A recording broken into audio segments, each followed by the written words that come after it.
তো কিছু মা আসেন মেয়ে বিয়ে দেওয়ার পর এরকম ঘুরতে থাকেন, কি আছে দোষ, কি আছে দোষ, কি তার মানে তিনি ওই রকম একটা চশমা পড়ছেন যে নির্দোষ রাখা যাবে না, কোনো না একটা দোষ চাপানোই লাগে। একটা ফ্যামিলির থেকে আরেকটা ফ্যামিলিতে যাওয়ার পর কিছু অমিল থাকবেই।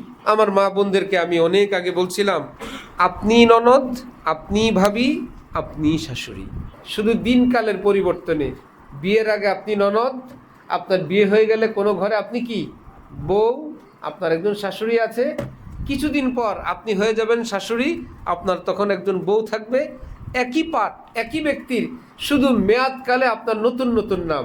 সুতরাং মুখ খুলে বলবেন না আপনি ভাবিরা বহুত খারাপ, আপনি ভাবি হতে চলছেন। আপনি বউ হলে বলবেন না শাশুড়িরা বহুত খারাপ, আপনি শাশুড়ি হতে চলছেন। আপনি আজকে শাশুড়ি হয়ে বলবেন না বউরা খারাপ, আপনিও বউ ছিলেন। ভাবি হলে বলবেন না ননদ খারাপ, আপনিও ননদ ছিলেন কিংবা আছেন। আপনি সব অথবা আপনারাই সব। কেমন? সবাইকে নিয়েই বাঁচতে হবে, কেউ আমার মতো না, পৃথিবীর কেউই আমার মতো না। আমার বাপও না, মাও না, ভাই বোনও না, স্বামীও না, ননদ ভাবি শাশুড়ির তো প্রশ্নই আসে না। সবাই নিজের মতো। এই পৃথিবীতে বসবাস করার পদ্ধতি একে অপরকে সম্মান করার, একে অপরের দোষ ত্রুটি লুকিয়ে রাখার, একে অপরের জন্য দোয়া করার, একে অপরের দোষ চর্চা না করে আল্লাহ আল্লাহ করে এই দুনিয়া থেকে যাওয়ার।